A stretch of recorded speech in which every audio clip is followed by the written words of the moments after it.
Tapos, ito yung Y mo. Yan. Yan yung Y. So, ito yung ano mo. Yung VH, VX, ZY. So, diba ang ZHY is naka-ground. So, connect yan. Pati ZX mo naka-ground. Connect yan. Hanggang pala ito. Yan. So, yung ZY mo naka-delta. So, pababa siya. Dito. Ganyan. O, ganyan na. Yan yung connection niya. Yung zero sequence niya. So, pagdating naman sa solving.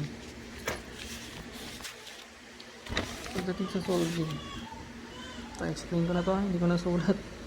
So, pagdating sa solving, sabi niya, yung given niya kasi dito is puro naka per unit na impedance.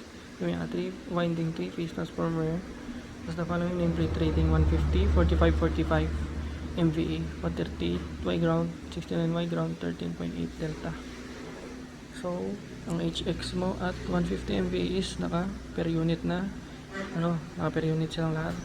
So, parang sa paralleling lang, kapag naka per unit, kukunin mo yung Zinyo, niya. Kukunin mo yung Zinyo niya. So, ang pagkuha ng Zinyo is saan papunta, tsaka saan pabalik, di ba? So, ang gagamitin mo is draw the positive and zero sequence equivalent. So, na-drawing na kanina yan. Tapos, use 100 MVA and the transformer voltage ratings as basis. So, ang alam namin dito, kulang to ng given na voltage kasi sabi the transformer voltage. So, ibig sabihin, hindi gamitin mo pa yung voltage mo. Dapat may given pa na voltage dito para makuha mo to. Yan. Tapos, ang formula is ganito. Yung Z new equals D all times S new over S all times V all over V new squared. Ganyan. Pero wala siyang given dito. So, kinancel lang muna to. Ito na lang yung ginamit. So, i-convert mo ito lahat. Kukunin mo lahat ito yung mga Zinyo niya.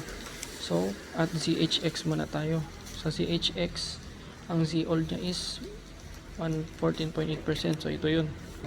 So, saan siya papunta? Dito sa 100. Saan siya nanggaling? Sa 150. Yan.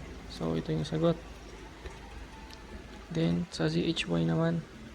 So, sa ZHY, may 21% siya. So, 0.21. So, saan siya papunta? Sa 100 MVA. So, yan. Tapos, saan siya nanggaling? Sa 45. So, ito yung sagot. ZXY, 0.369. Kasi, 36.9 times. Saan siya papunta? Sa 100. Ito. Tapos, over, saan siya nanggaling? Sa 45. So, yan. Pagkatapos yan, solve mo na yung CH tsaka CX tsaka CY. Formula niyan ito. Formula niyan is ito. So sa CH mo na, CH, lahat ng may H is positive, lahat ng walang H is negative. So CH is equals 1/2 times yung ZHX mo, may H siya. So, kaya positive, CHX. Tapos, ZHY, may H siya. Kaya, positive din. Plus, CHY. Dito, ZXY. Wala siyang H, kaya negative. Minus, CXY. Ganyan. So, ganyan na yung formula. Ganun din sa iba. Sa Z, X is equals 1/2 times ZHX mo, may X kaya positive HX. So dito rin ZHY mo walang X kaya negative minus ZHY. Dito may X kaya positive plus CXY. Yan.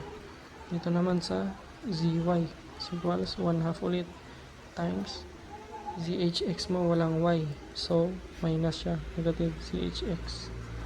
Tapos ZHY mo meron siyang Y, so positive plus CHY. Tapos dito rin may Y, kaya positive plus CHY. So yan na yung formula. So mapapansin mo, dito na yan. Yan na yung sagot. Yan na yung mga yan. Yan na. So ganun lang. Pag naka per unit. Pag per unit, kukunin mo yung residue. Then dito tayo sa next example.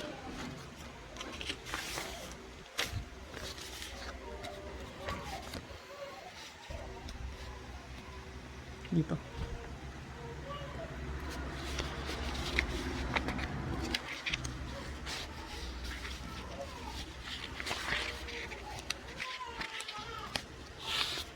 Sorry, my baby. So dito na, next example. Ito hindi siya naka per unit, naka ohms na siya, active.